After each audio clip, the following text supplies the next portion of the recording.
wabarakatuh.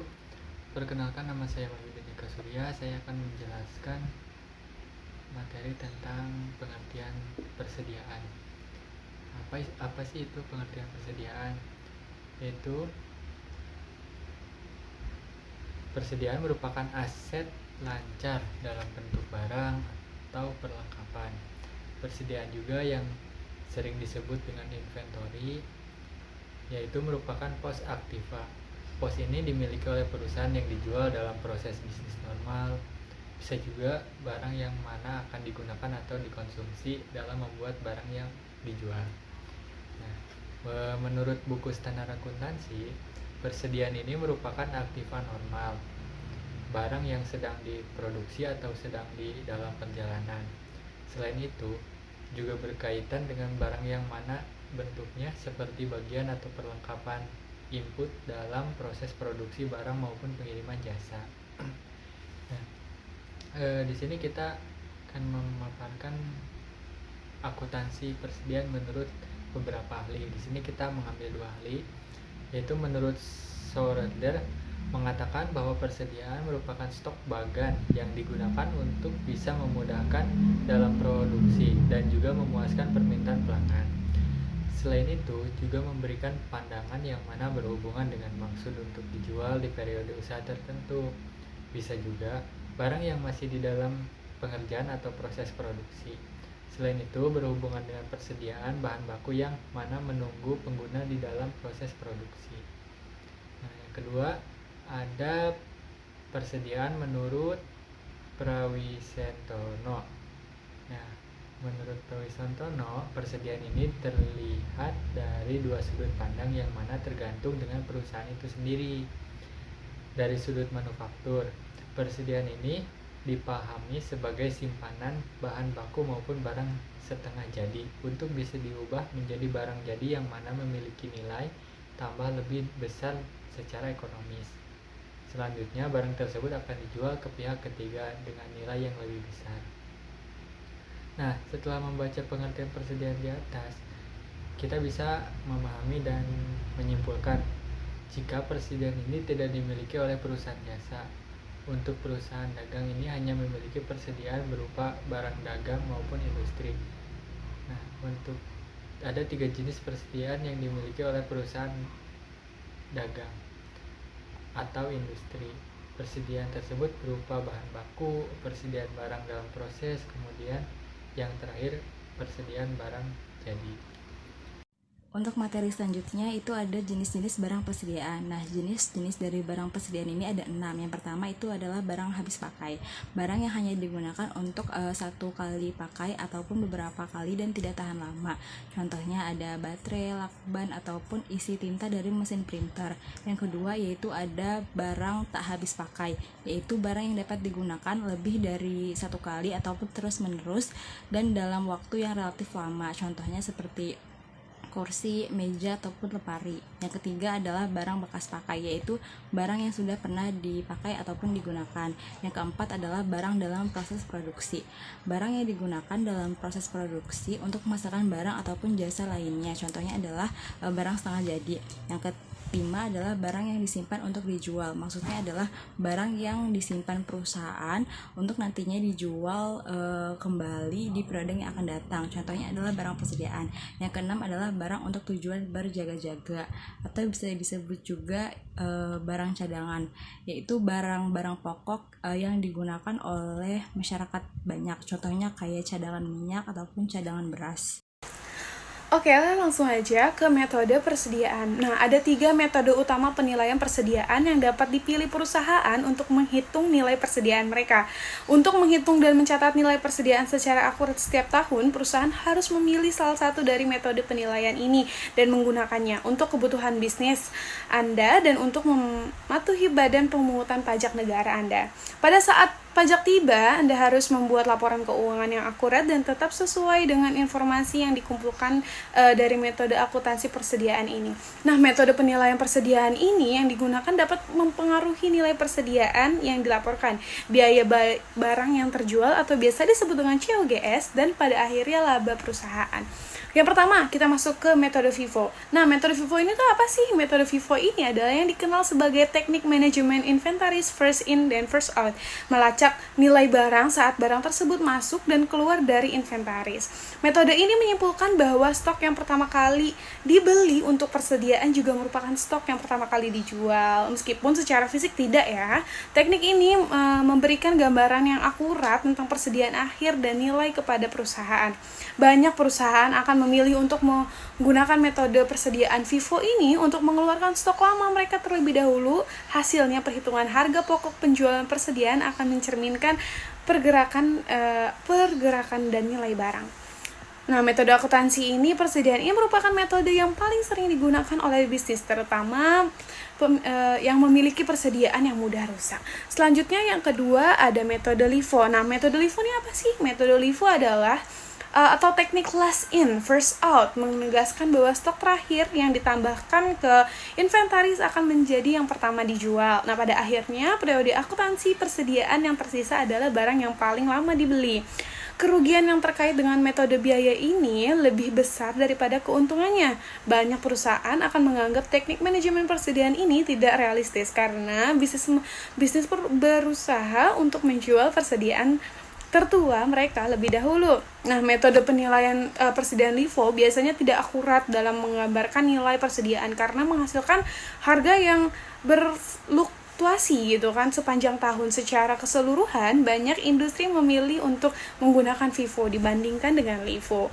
Selanjutnya, metode yang ketiga. Nah, ini adalah metode rata-rata timbangan. Nah, metode rata-rata timbangan adalah atau metode biaya rata-rata mengenai persediaan yang sama sekali berbeda dari metode FIFO ataupun LIFO. Nah, metode ini menentukan bahwa nilai keseluruhan persediaan didasarkan pada biaya rata-rata barang yang dibeli dan dijual dalam periode akuntansi tertentu. Jika industri bisnis Anda berurusan dengan fluktuasi harga yang tidak menentu selama waktu tertentu, maka metode penetapan biaya ini mungkin bukan pilihan terbaik saat mengevaluasi inventaris Anda, karena perbedaan harga yang signifikan akan mempengaruhi perhitungannya. Gitu, teman-teman. Baik, selanjutnya kita beralih ke jenis-jenis persediaan. Di sini ada perusahaan manufaktur, perusahaan dagang, dan perusahaan jasa. Di perusahaan manufaktur ada persediaan barang jadi, persediaan barang dalam proses, dan persediaan bahan baku. Persediaan barang jadi yaitu produk siap untuk dijual.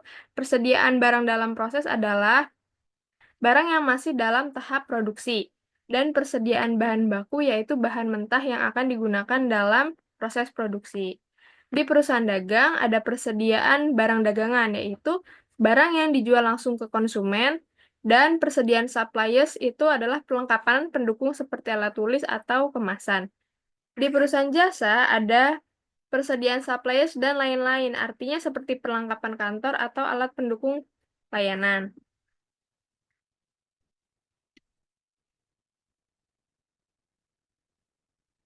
Baik, sekarang kita bahas tentang sistem pencatatan persediaan. Pertama-tama di sini ada sistem perpetual dan sistem periodik. Sistem perpetual adalah pencatatan yang dilakukan setiap kali terjadi transaksi baik pembelian, penjualan maupun retur. Ada data persediaan selalu diperbarui secara real time dan harga pokok penjualan langsung dihitung saat transaksi. Pengecekan fisik juga tetap dilakukan untuk validasi dan sistem ini cocok untuk bisnis dengan volume penjualan tinggi seperti supermarket, toko, elektronik, atau apotek.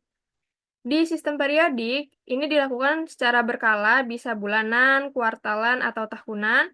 Persediaan tidak diperbaharui secara terus-menerus, melainkan dicek setiap akhir periode untuk menghitung HPP. Karena ini tidak real time, maka sistem ini lebih cocok untuk bisnis yang lebih kecil dan volume penjualannya rendah, seperti toko kelontong atau pedagang kaki lima. Berikut ada fitur-fitur dari sistem perpetual dan sistem periodik. Di sini adalah perbedaan dari pembaruan catatan persediaan, ada HPP, pengecekan fisik, informasi, dan penggunaannya.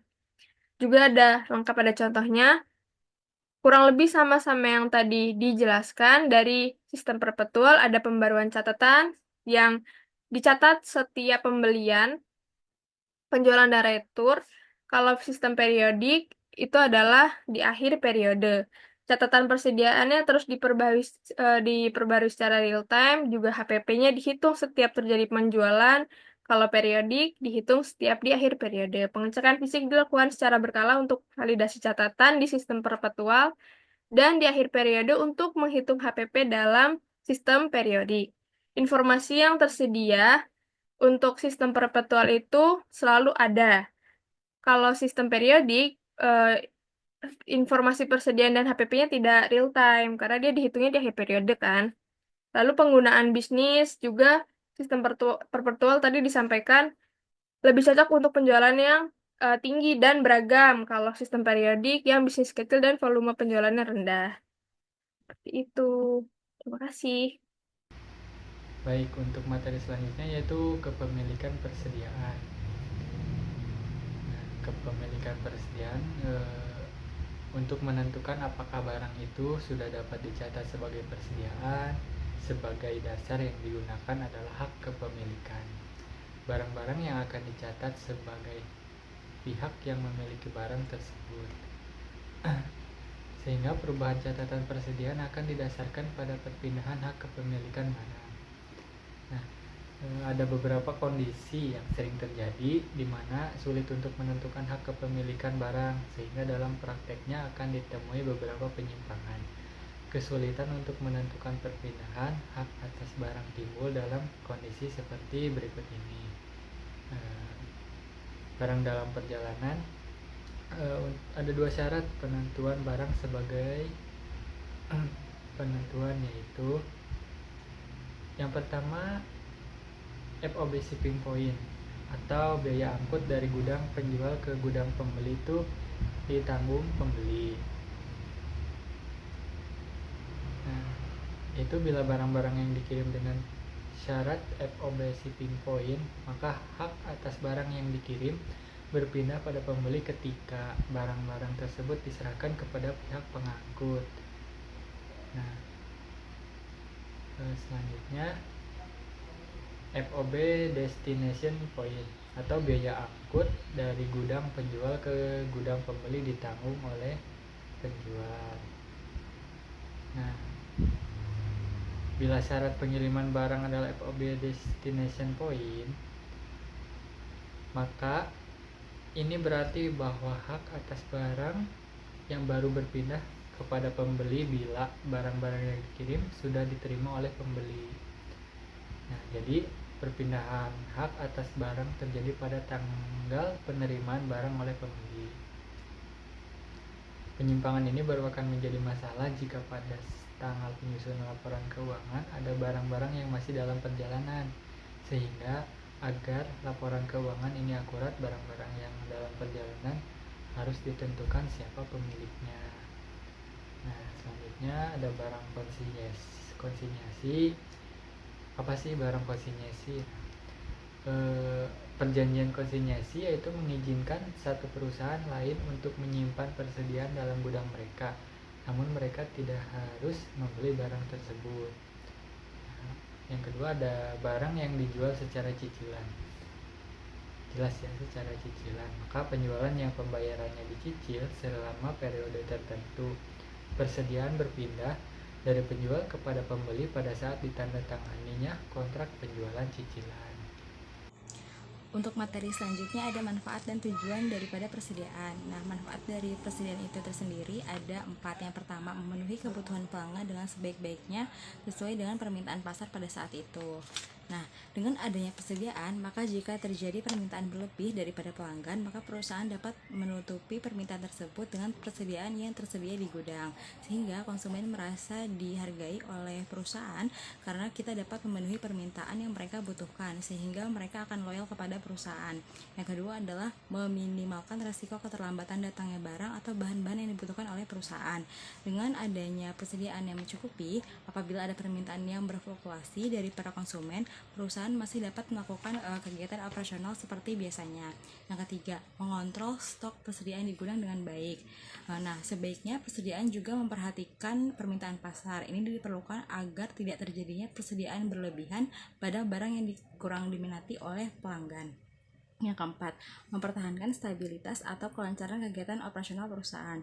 Dengan adanya persediaan yang cukup, maka apabila ada masalah dengan proses pengiriman bahan dari supplier kepada perusahaan, dengan adanya persediaan ini dapat memperhatikan stabilitas dan kelancaran proses operasional perusahaan.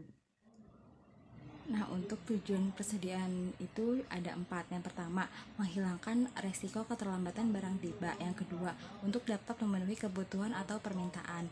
Dan yang ketiga, menjaga keberlangsungan produksi agar perusahaan tidak mengalami kehabisan persediaan yang dapat mengakibatkan terjadinya perhentian proses produksi. Dan yang terakhir yaitu memberikan pelayanan sebaik mungkin kepada konsumen dengan tersedianya barang yang diperlukan oleh konsumen. Oke, selanjutnya ada harga perolehan persediaan. Nah, ini adalah harga perolehan persediaan adalah total biaya yang dikeluarkan untuk mendapatkan persediaan. Biaya ini meliputi harga pembelian, biaya pengangkutan, biaya penanganan, dan biaya lainnya yang terkait langsung dengan perolehan persediaan. Nah, komponen biaya perolehan persediaan ini ya yang tadi saya bilang ada biaya pembelian, biaya pengangkutan, biaya penanganan, biaya konversi, biaya lain yang timbul sampai persediaan siap untuk dijual atau dipakai. Nah, rumusnya adalah harga perolehan sama dengan harga pembelian sama dengan biaya pembelian. Gitu teman-teman.